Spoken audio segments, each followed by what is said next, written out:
Good afternoon and welcome to today's PACE webinar on special education in California. My name is Jeannie Myung. I'm the Director of Policy Research at PACE, and I was the Project Director of the PACE Policy Research Panel on Special Education, which you'll hear about today. This is the third in a three-part webinar series in which you'll hear from an esteemed set of researchers on special education practices and systems in our state.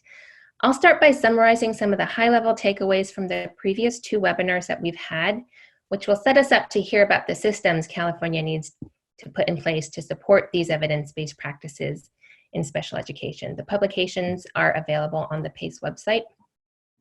So in the first webinar, we discussed how children are identified for and receive special education services in our state and their transitions into and out of special education.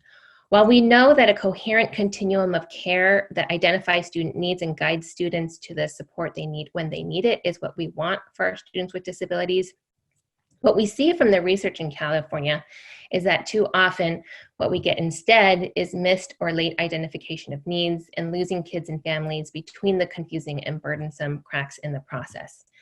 Nancy Hunt from CSU LA shared how too few of our infants and toddlers get screened for or get referred to or are receiving services. While this is a national problem, in California, the percentage of children 0 to 3 years old receiving early intervention services is lower than the national average. From Connie Cassery at UCLA, we heard that only 1.8% of children who are eligible for infant toddler services are clearly eligible for preschool services when they turn 3. The low eligibility rates for preschool services and the failure to make timely transitions to preschool has put California under federal watch for not meeting compliance standards. Carolyn Bennell from the Yolo County Office of Education presented on transitions in K-12 and showed that the highest entry rates into special education occur between kindergarten and 4th grade. And we also see patterns of transition between identification categories, particularly for students with speech or language impairments and emotional disturbance. She discussed the importance of ensuring continuity and stability of educational experiences to promote these students' continued learning. Lauren Lindstrom of UC Davis, together with Carolyn Bennell, presented on post-secondary transitions. We know that outcomes for students with disabilities lag behind the outcomes of their non-disabled peers. 4 key predictors of positive outcomes for students with disabilities include family involvement, work-based learning, inclusion, and interagency collaboration. And with respect to work-based learning in particular, Fred McFarland and Mary Guillermo from San Diego State University presented on how work-based learning is important for every student, and they presented on how to increase and improve work-based learning opportunities for students with disabilities. Our next webinar focused on the instruction of students with disabilities, the instruction they receive and by whom. Rachel Lambert from UC Santa Barbara presented on principles of UDL, Universal Design for Learning, which is an approach to instruction in which a wide range of learners can thrive that addresses the why, what, and how of learning for all students. Naomi Ondrasik from LPI presented on the special education teacher shortage in California, the extent, explanatory factors, and potential solutions for California. Inadequate preparation and professional learning, working conditions, and low compensation for special education teachers were found to be key drivers of the shortage. Jacob Kirksey, also from UC Santa Barbara, presented on the attributes of pre-service training that prepares general education teachers to educate students with disabilities in inclusive classroom settings, with program coherence emerging as a critical factor. And finally, Aubin Stamer at UC Davis presented on effective professional development for educators to learn and apply evidence-based practice to meet the learning needs of students with disabilities, developing systems to help educators overcome unconscious bias and develop expertise in evidence-based practices for working with students, particularly with high incidence disabilities, will be critical. So I set that up as background to tee up today's presenters, who will discuss the systems California needs to put in place to support our students with disabilities. I'm so pleased to introduce Kevin Gee, Associate Professor in the School of Education at the University of California, Davis, who will discuss how students with disabilities factor into differentiated assistance eligibility and intersectional challenges for students with disabilities with other measures on the dashboard. George Farkas is Distinguished Professor of Education at the University of California, Irvine, and he will discuss achievement gaps, and he will take a serious look at what it will take for MTSS to serve all students. Ron Powell is CEO and president of RJ Powell Consultants, and Elizabeth Estes is founder of Breaking Barriers, and they will discuss models for effective service delivery and support for students with disabilities through interagency collaboration between the state's multiple child serving systems. And finally, we will have Dan Humphrey and Beth Gamzee presenting on what they found from a look at what other states have done to improve opportunities and outcomes for students with disabilities that could serve as lessons for California. So as questions come up for you during the presentations, please do ask them on your Zoom screen. You'll see a Q&A box, so please type your questions you have for the presenters into that box. If you don't get a response through the Q&A box, we may get to your question at the end of the webinar, and if questions still remain, our authors will respond to the questions in writing after the webinar, and responses will be posted to the PACE website. I'll also note that the slides and recording of this webinar will be posted to the PACE website as well. So with that, I'm pleased to transition over to Kevin G., who will talk us through students with disabilities on the dashboard and differentiated assistance. Afternoon, everybody.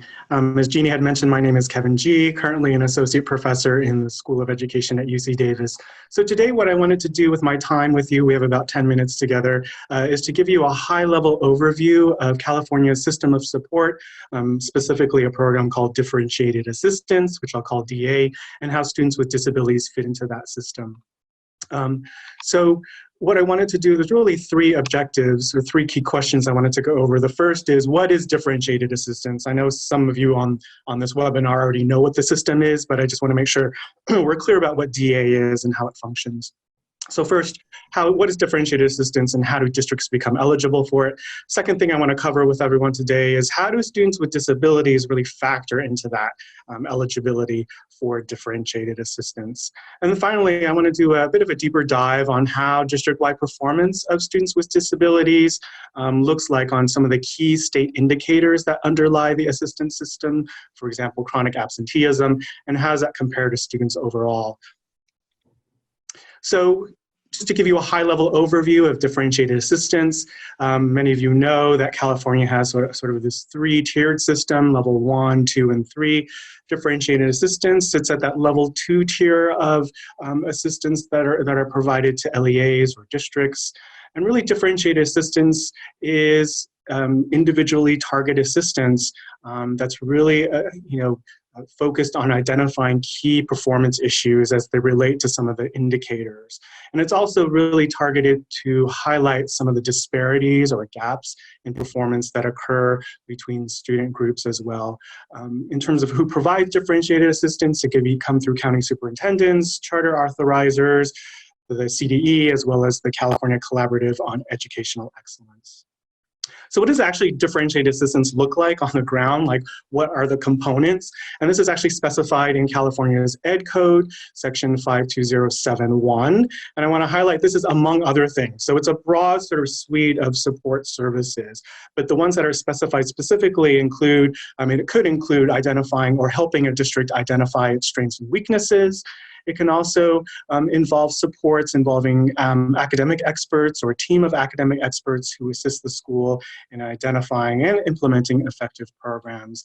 And then finally, differentiated assistance, as I had mentioned, can come through this organization, the California Collaborative for Educational Excellence. Now, how does a district actually qualify for differentiated assistance? There are multiple ways, so I want to cover one mechanism through which a district is identified for differentiated assistance. So first, as many of you know, there are a set of indicators that align with state priority areas. I'm going to be focusing on 4 state priority areas. But as you can see here, for example, priority 6, which is school climate, the indicator underlining school climate is the suspension rate indicator. Similarly, for example, state priority 8, which is outcomes in a broad course of study, the underlying indicator for that state priority area is the college and career readiness indicator.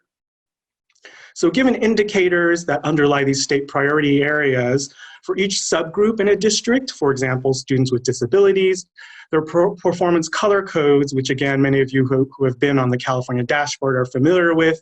So they're assigned color codes based on both the status and change for each of the underlying indicators. So this is a basic example using chronic absenteeism, for example, right? So if we can see on the left-hand side here, we have the status category. So for example, if we had a district who was in the high status for their students with disabilities for chronic absenteeism, say it was 15%, and yet they increased from the prior year by 3 percentage points or more, they would be assigned a red color code, okay?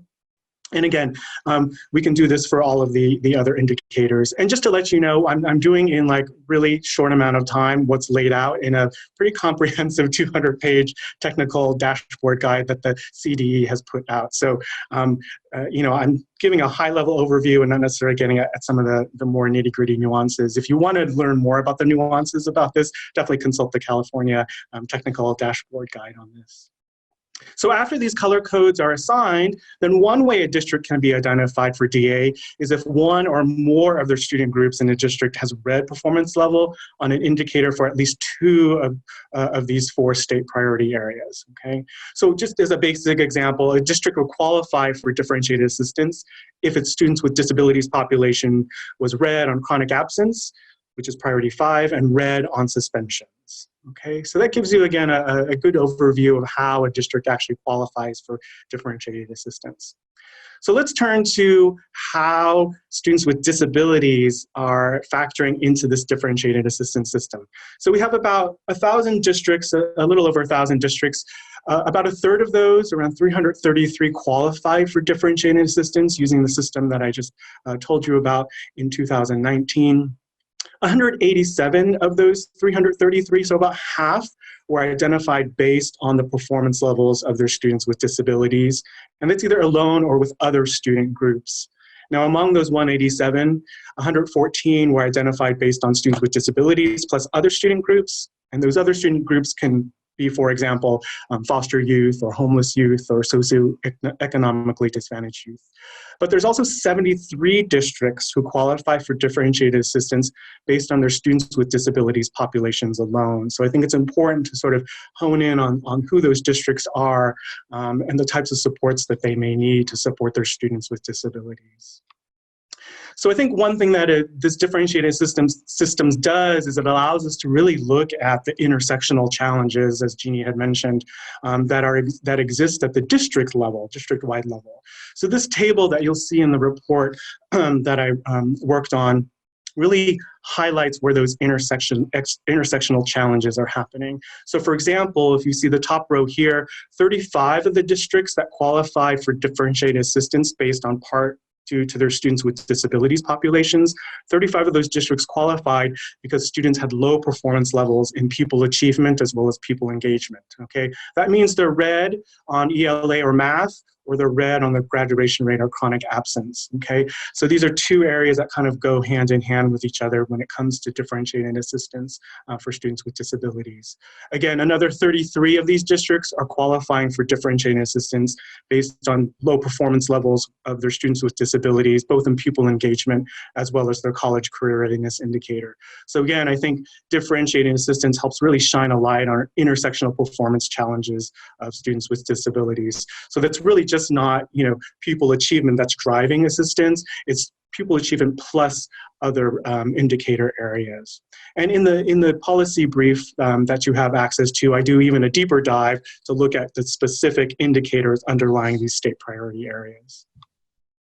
So how do students with disabilities actually perform relative to all students in general? So here you see 2 different graphs. What I'm doing here is just to show you the mapping of the performance levels. Again, red is the lowest performance level, blue is the highest performance level, and this is on the college and career readiness indicator. This is basically the percentage of students who are graduating within 4 years or are meeting some clear benchmarks like taking the A through G requirements. I think this shows you a really stark difference, right? So all students students are here on the left. So we see in terms of all students at the district level, there's, we see green and blue.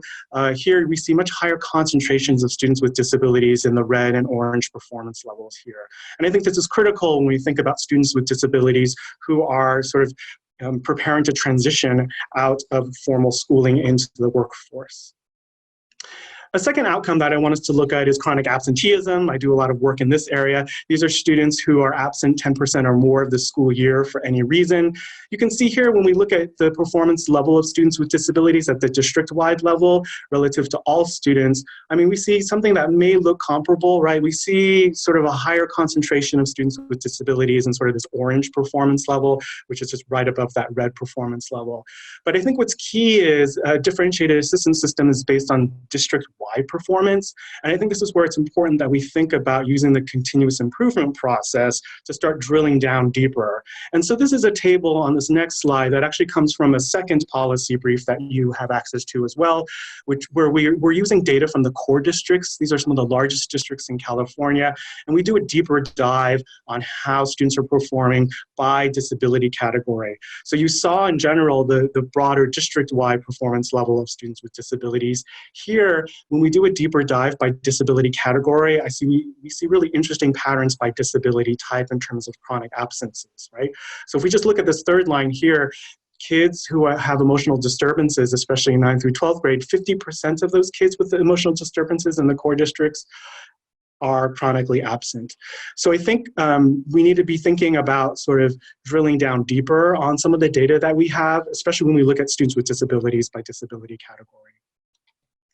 So just to wrap up, some summary points and some takeaways here. So over half of the districts that qualified for DA did so because of students with disabilities. They were red in 2 or more state priority areas. And 78 districts, about a quarter of those districts, qualified solely based on the performance levels of their students with disabilities. I think when we look at districts, again, the differentiated assistance model helps us look at intersectional performance challenges. So we see that students with disabilities have low achievement in ELA and math, as well as student engagement, either their graduation rate or chronic absence. So again, I think these are areas of challenges that present challenges, but also areas of focus and targets of opportunity.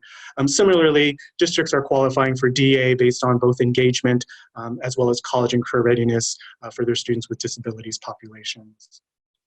A couple of questions that I think I want to pose to the group and broadly as we think about serving students with disabilities better. Obviously, this is sort of a high-level overview. This is descriptive. I can't get at the root causes, but I think this is where the continuous improvement process can play out. So I'll pose this to everyone to think about, what are the root causes behind some of these intersectional challenges? I think a second important question for districts to ask themselves, as well as schools and school leaders, is when we look at a district student with populations, who is really experiencing these challenges? And if we can not only look at this question by disability type, but there's also, this can play out also by gender as well as race, ethnicity. And then finally, I think it's important that we also think about evidence-based practices. So what are the evidence-based practices that districts and schools can leverage to address some of these intersectional challenges? And finally, I just want to thank you. I want to thank the PACE group, and I appreciate the opportunity to work on this. If you do have questions, I'm happy to answer those. Thanks, everyone. Hello, everybody.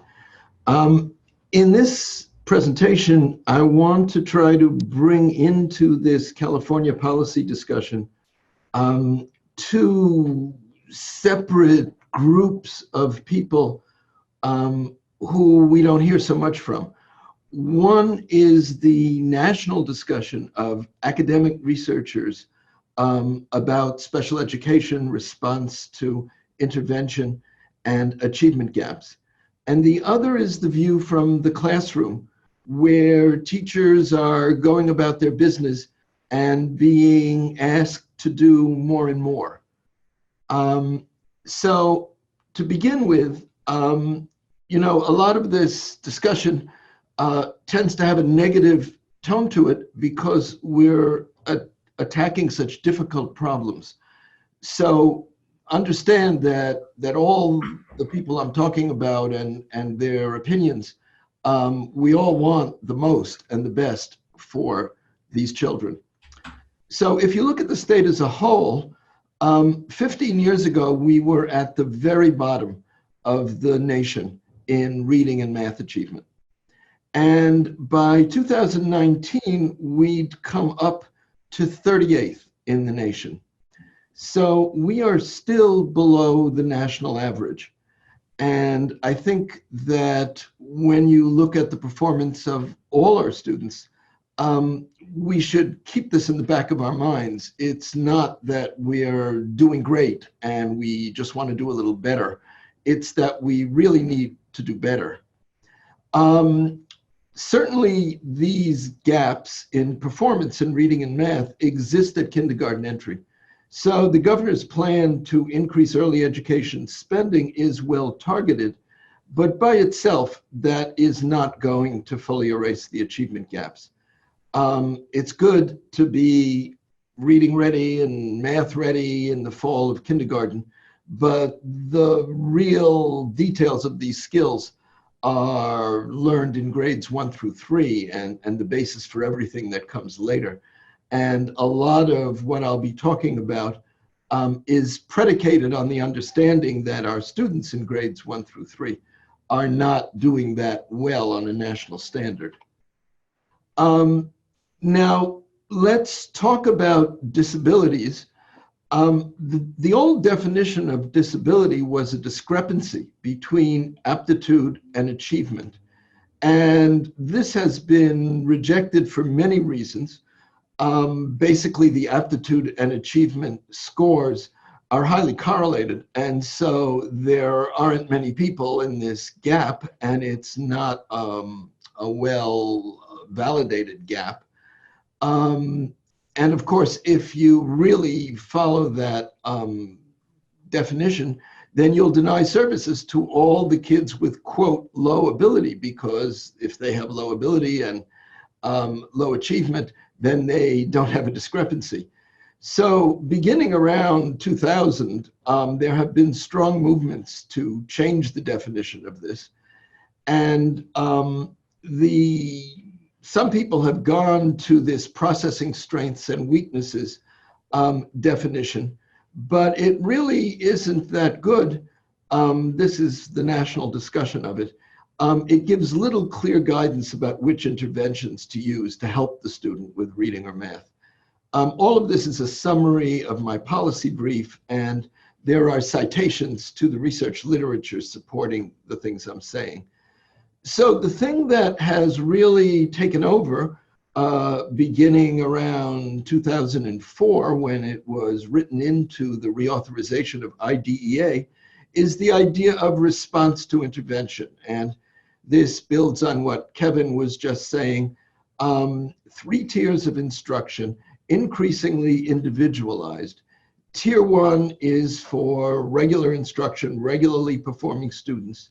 Tier 2 is for those who are below grade level, but not very, very far below grade level. And Tier 3 is particularly individualized instruction for students who are likely disabled.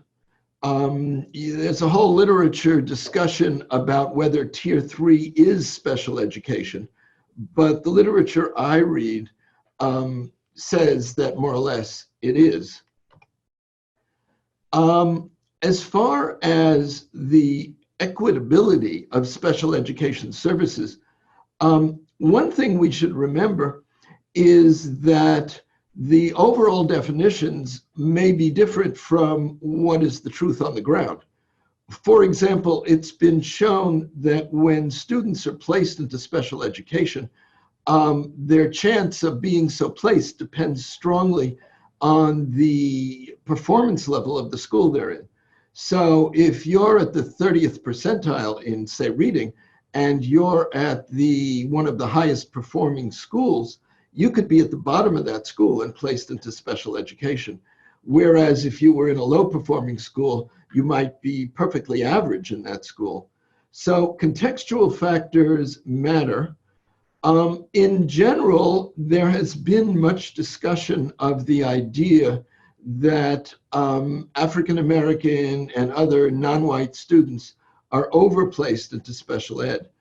But when you hold constant, when you compare students with the same need for academic assistance based on their reading or math test scores, we actually find that these students are underplaced. If you compare black and white students with the same test scores, you'll find that the black student has a lower probability of being placed into special education. This is a finding that's true nationwide. It's less true in California than nationwide, but it's still true. It's also the case that in general, the probability that a California student will be placed into special ed compared to the rest of the country, holding constant their performance level, the probability is lower for a California student to be placed into special ed. So we don't seem to be making these services as widely available as some other states are doing. As I said, response to intervention is really the overriding program that's in place nationwide. It was adopted by California in 2006. There has been a national evaluation of it, but there's never been an evaluation within California. That is to say, how effective is it? Is it remediating students? The idea of response to intervention is that if you're in need of help, if you're below grade level, but not all the way at the bottom, then you get tier 2 services. And if you don't respond positively, make gains, get back up to grade level to those tier 2 services, then you need tier 3 services. And that's likely to mean that you have a disability and need special education services, which raises the issue of what are those tier 2 services and how effective are they? Well, in general, the national experts on response to intervention have pretty much agreed that it has not been implemented successfully nationwide in most schools. There was a national effectiveness study, including California schools, and it came up with no effect. Kids who were getting these RTI services in tier 2 were showing no more gains than otherwise similar students who were not getting those services. The state, to my mind, has somewhat ignored that discussion among the academics and has instead put forward a more demanding version of RTI, which is multi-tiered systems of support, MTSS. And basically, that to me looks like we're still doing RTI to remediate academic difficulties, but now the teachers at schools are supposed to be doing the same for behavioral and social emotional difficulties. But there are no added resources and personnel on the ground, so teachers are unlikely to successfully implement this, particularly if you've seen that they've had difficulty implementing simple RTI. The discussion of the problems with having successful tier 2 and tier 3 services has often revolved around the fact that evidence-based interventions typically do not scale up, which is to say that when you try to do them on a larger scale, you don't get the same effects. Either they get smaller or they disappear altogether.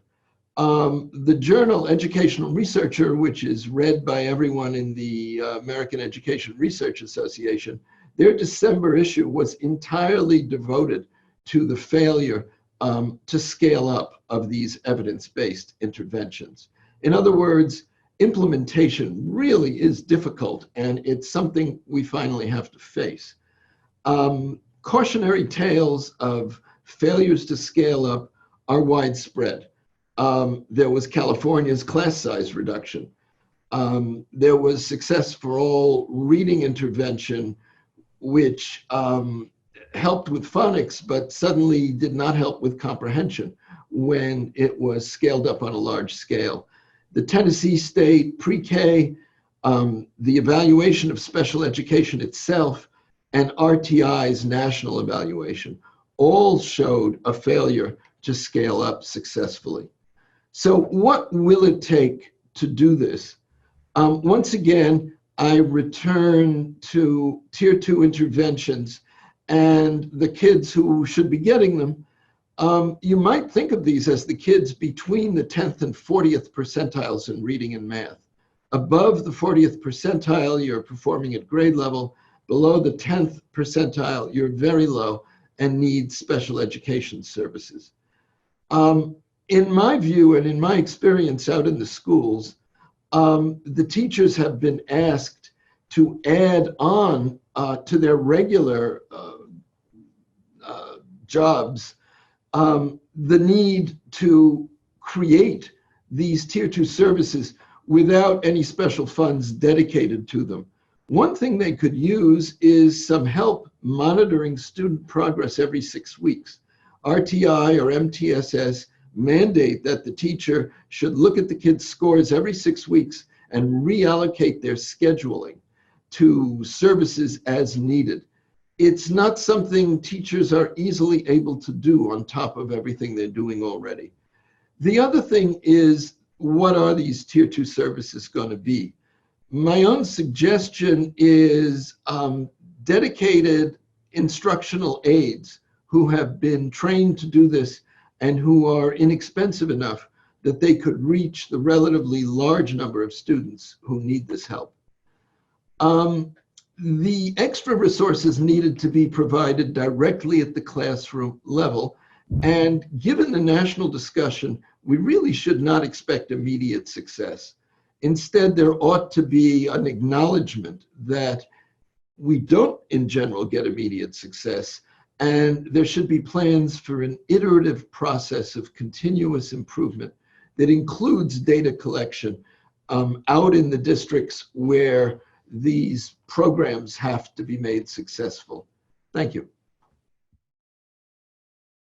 Nice to see you all. And we've been talking about integrated programs for kids. The question is, why do we need to integrate systems? And there we go. Why do we need to integrate systems? And the answer to that is that our children are oftentimes equally entitled to multiple systems all at the same time. They might be entitled to behavioral health or regional center services, but the problem is that they leave it up to the kid and their families to access those services individually because we're not integrated. And therein lies a problem, because oftentimes there's many doors to those systems, and every one of those individual agencies has differing eligibility criteria. They have differing funding mechanisms and service restrictions. They use different data systems that don't communicate with one another, and they evaluate whether or not the child is actually making progress based upon different evaluation criteria and outcome expectations.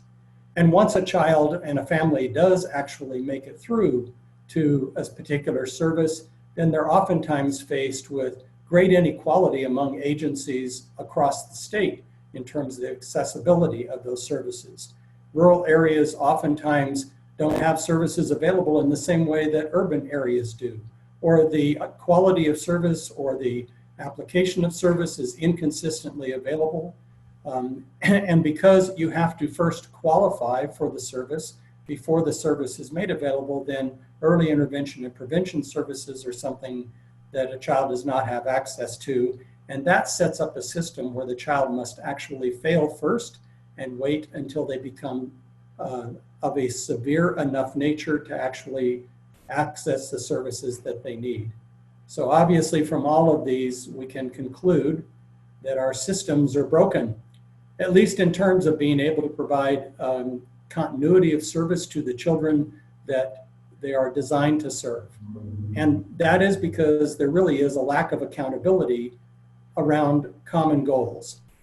This results in increased costs, and sometimes because systems don't have the funding necessary to be able to serve all the children that are in the system, they actually wait to serve, knowing that education as the payer of last resort must step in and pick that up. And that results in cost shifting among agencies and persistent disparities in terms of outcomes.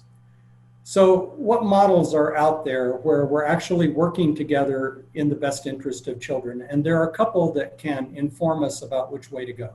The first is AB 2083, which is California's newest system of care legislation that is designed for those children who are in the foster care system who have the most significant exposures to trauma. Now, 2083 is instructive to us because it sets up at a state level an interagency leadership team that has the responsibility for overseeing how those services are provided throughout the state. It sets up mechanisms that provide for shared governance and shared fiscal responsibility, as well as data sharing. There is a dispute resolution mechanism built in, and there's also quality standards that all agencies throughout the state are supposed to abide by. Another system that is more familiar to schools is interconnected systems framework. An interconnected systems framework was specifically designed to be able to integrate school-based mental health into a school environment for those children who need behavioral health and mental health services. In that sense, it's non-categorical. You don't have to qualify for it first. If you need the service, you have access to it. And it provides for the full continuum through an interconnected systems framework or multi-tiered systems framework from prevention and early intervention all the way through to the most significant intervention. It's school-based because that's where the kids are. It provides for transdisciplinary teaming to decide what needs to take place on behalf of the child. It uses data to both make decisions as well as to evaluate the quality of the programs that are being implemented. Now the question winds up being for us whether or not we can integrate the best of these two systems in order to make policy decisions for the state. And the answer to that is yes, and we should do it. And it starts with designing a state cross-system governance body, much like was contemplated in AB 2083, where you have a state level interagency leadership team that develops goals that are common across all of the agencies that are responsible for providing services to the child. And it provides incentives for local integration of resources. It evaluates the statewide effectiveness of the achievement of these cross-system goals, and it provides technical assistance at the local level for those who need that in order to be able to provide services to the child. At the local level, you have local systems that are also interagency in their nature, and they're responsible for evaluating how well they do in terms of meeting the cross-system goals, for identifying and aligning local outcomes for state goals, and for implementing the cross-system quality improvement. Now, we also need to minimize those barriers that stand in the way that keep us from being able to utilize these services. And that means we have to take the services to where the children are, which by necessity is going to make the services school-based and part of that full continuum of a three-tiered model that will be aligned behind common child-focused purposes and goals. We also need to design legislation that will promote the leveraging and the pooling of resources so that we can maximize the resources that are available to children across the state. The use of state education dollars for 50% match against Medicaid dollars, for example, is one example of the way that it's being used in other parts of the state. There needs to be cross-system technical assistance where we are collectively training everyone on what the evidence-based strategies are so that everyone takes responsibility for the shared outcomes for the child. And then we need to have systems where we can share data with one another and then use that data both for decision making as well as continuous quality improvement so that we can design the systems as we go along to better meet the needs of the children. And finally, we need to make sure that we're involving both the family and the youth in the development of these systems, because we need to be able to identify the barriers that keeps us from being able to provide those services as appropriate to the families, and we need to be able to listen to their voice and to make adaptations as we move along in order to access. If we do this, we're going to wind up with a single system that is focused overall on healthy functioning of both the child and the family. And through an integrated system, we can better meet the needs of all children, not just those children who happen to meet the eligibility criteria for one specific service versus another. Thank you. Thank you very much, Jeannie. So what we're going to try to do very quickly is describe our study, which looked outside of California to see what we could learn from some other places, talk briefly about the California context, and then provide much more concrete examples from 3 other states, Massachusetts, New Jersey, and Florida, and then conclude with recommendations. So next, now as we turn to what did we do in this study? We looked at important background documents, legislation, state and local websites. We looked at lots of different research studies to understand more about other states and what they were doing. And we also used a series of nominations from policymakers and educators in California and elsewhere to identify who would be good people for us to learn from. So we talked with state and local officials, we talked with a number of researchers, advocates, and other community stakeholders. And as we collected information and tried to digest it, then we concluded with some analysis meetings to try to be able to synthesize what we learned. So some of this information is familiar to many of you, and some of my colleagues earlier during this webinar have referenced some of the same exact points about where California stands relative to other states in the country. The fact that nearly 2/3 of districts were identified for failing to meet some state standards on the basis of the poor performance of their students with disabilities is unfortunately not a surprise.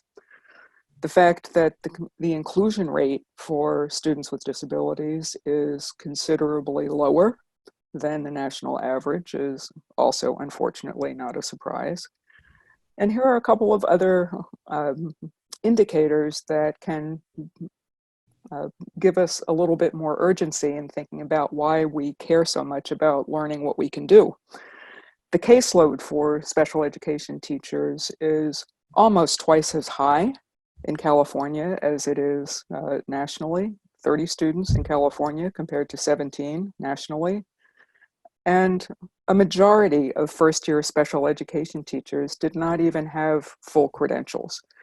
One other indicator of sorts is that the teachers in California are, particularly the special education teachers and the general education teachers, are not convinced that they have the resources to be able to tackle some of these problems. Next slide, please. So one of the places that we learned something from was the state of Massachusetts, which has developed a number of tools based on data that are already routinely collected by the state and federal government agencies about different aspects of school operations. These radar reports, resource allocation and district action reports, allow districts and the public, because these are fully accessible, to compare spending and staffing across districts, to understand what has happened over the past several years, and to explore how classrooms and schools are staffed, what per pupil expenditures are, and so on. The next slide shows some pictures of these, and I fully expect everyone to be able to read all of these, but just in case you can't, the Massachusetts Department of Elementary and Secondary Education has numerous reports that outline different aspects of enrollment, district comparison, trends over time, and so on. Next slide, please. So what these reports help to do is identify other districts that have similar demographic characteristics. They may be geographically nearby. They may be districts that one would like to learn from, but these tables allow the comparison of up to 10 districts at a time to see where your home district might be on how students are placed by grade, enrollment according to different categories, placements in and out of district, the proportion and numbers of students who are identified for services and when they're moved off services, and whether and how student placement trajectories change over a 4-year time span. Now I'm going to turn it over to Dan. Hi, thanks, Beth. I'm going to pick up where Beth left off and talk a little bit about New Jersey and Florida. New Jersey was interesting because they have had historically very poor inclusion rates. And this study has really been focused on policies that promote better inclusion. In New Jersey, litigation in 2013 resulted in a state commitment to provide 3 years of targeted support to 76 of the 673 districts, the 76 that had the worst inclusion rates. Next slide.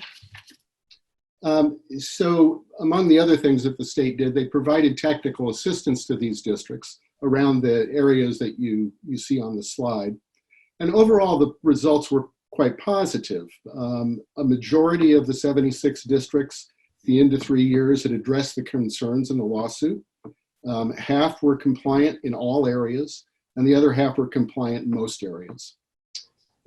After the 3 years, the state re-upped its commitment and signed on to a 5-year agreement to extend technical assistance statewide and then provide more targeted support for those districts with the lowest inclusion rates. Next one is Florida. Florida was interesting to us because not only does it have similar student demographics to California, but it also had much higher inclusion rates.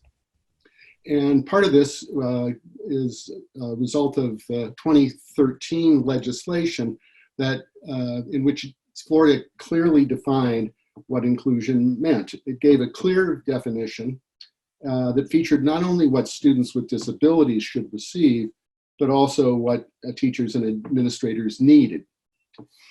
Next slide. The other part of this legislation introduced the best practices for inclusive education, the BPI, which is a self-assessment that every school and every district in the state must conduct every 3 years. And this, the BPI is, this assessment is conducted by stakeholders under the guidance of a trained facilitator. And the stakeholders include general education teachers, special education teachers, administrators, parents, and in some cases, students. Next is a little more detail on the BPI. I recommend that you take a look at our report to get the full details, but basically the BPI includes 34 indicators. It involves a one-day session of the stakeholders and their facilitator. During that session, they identify priority areas and they make plans for addressing the priority best practices. And notably, the plan is included in the school improvement plans. Next slide. So currently, Florida's inclusion rates are approaching 80%. And in addition to that, although we don't claim causality here, the achievement outcomes for Florida's students with disabilities have been really trending in the right direction. The 2019 fourth grade NAEP reading scores for Florida's students with disabilities are more than 15 points above the national average and more than 25 points above California. In addition, the gap between Florida students with disabilities and its general education students on the same fourth grade test is about 30 points, compared to a more than 45-point gap in California. So last slide. All of this led to 4 basic recommendations. First one, we encourage the state to develop a radar-like data system similar to what Massachusetts has. Following New Jersey's lead, we recommend that the state provide much more targeted support to the districts than it's currently doing. Third, we would encourage the state to implement a BPI-like system similar to what Florida has done. But we would urge schools and districts not to wait for the state to do this, but to take a look at the BPI and see about implementing it locally. And finally, we think it's important that the state draw upon the experience and expertise of officials and advocates from other states. So I'll turn it back to you, Jeannie. Thank you. Now is our opportunity to answer some questions. We've had a few of them asked in the Q&A box. I guess the first one would go to Kevin about chronic absenteeism. There's a question: has the impact of children being sent home for behavior impacted chronic absenteeism? How are schools being asked to report the reason a child is sent home or asked to remain home? Yeah, and so my answer in the chat to that was I really haven't looked into that specifically, especially what's happening on the ground with respect to policies on counting students who are asked to remain home or if they're sent home as absent. I can definitely check in with a colleague on this, get back to everyone on it. But my sense is, this might be very specific to a district and a school on how, what exactly counts as an absence, right? So it's, I think, a very local level policy. Mm-hmm. Great. Thanks, Kevin. Yeah, absolutely. Let's go to another question. Maybe we'll direct this one to George. George, if you could turn on your video and unmute. Do you believe or have you seen research on the impact of RTI on higher performing students with disabilities? For example, students with a learning disability or other disabilities who struggle but are able to maintain passing grades and higher achievement scores. Is RTI more effective for higher performing students? In general, I'd say the answer is no. We don't know as much about this as we would like to. There was just this one national RTI evaluation, and it's a 200-page report. You can download it from the US Department of Education. They basically took students who were receiving Tier 2 services, and they looked at a lot of different schools across the country, including California. And they found that these Tier 2 services weren't effective for anyone. And I think that would include a learning disabled kid, let's say, who was still managing to perform at, let's say, the 40th percentile or something like that. So the simple message has been that evidence-based interventions have simply not scaled up successfully.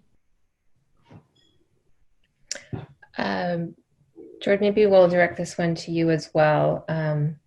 Would the principles and designs, I'm assuming, of MTSS described for students with disabilities be applicable to low achieving students who are not classified as students with disabilities? Yes, completely. In fact, what we're really understanding is that if you go into a first grade classroom, you'll see some kids that are reading very well, and you'll see some kids that aren't reading at all or just a little bit. And you'll see some of those have behavior problems and so on. There's no simple way to find out who is learning disabled and who is not. You can read the whole academic literature on this. The bottom line is there's no blood test for this. It is not a well-defined concept. And so what really it comes down to is what percentile are you performing at in reading and math, and what extra help can we give you? And the extra help can be small group instruction, and there's a whole literature about that. Basically, when the groups start to get above 3 or 4, it may not be very effective, and yet many schools can only afford groups larger than that. One-to-one is the most effective you can do. Another intervention is to have an aide do this, or to have the students in leveled reading groups and have the teacher give more attention and time to the lowest performing groups.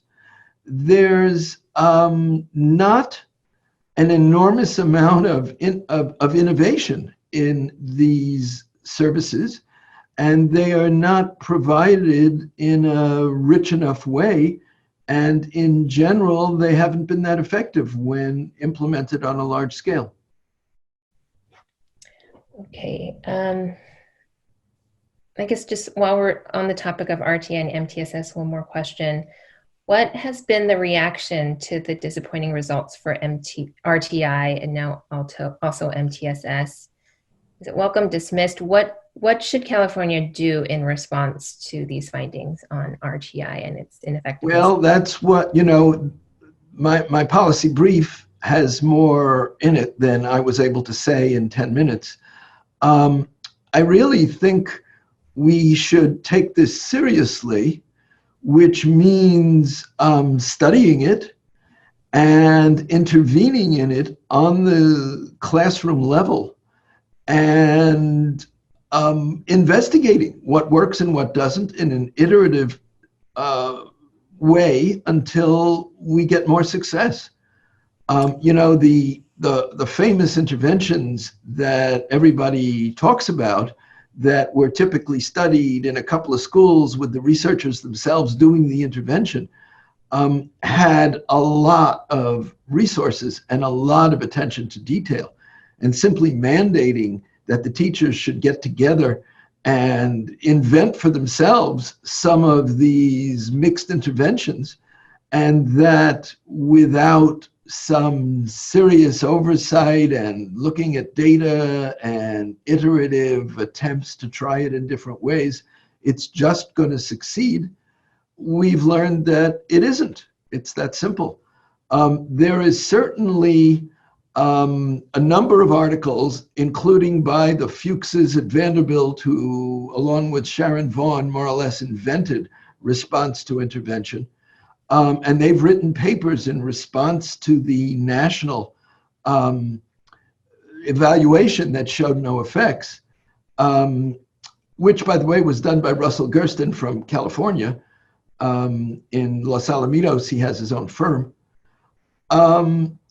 I think that we can do this better, but we're gonna need to recognize that it's a serious issue and it will take serious efforts and resources.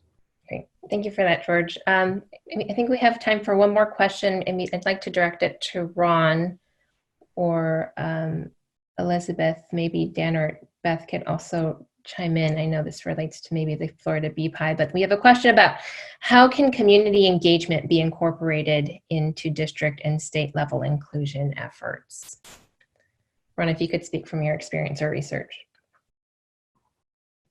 This is Beth. Well, one of the things that we noticed in both New Jersey and in Florida was that community engagement played a substantial role in making decisions about how to target resources and establish priorities for the schools, for the targeted schools in New Jersey and for every single school in Florida. So community engagement is an important and integrated part of the process. So those are two places where I think there are some good examples. Thank you for that, Beth. Ron, did you want to add? Ron, you may be on mute. Can you check to see that you're unmuted?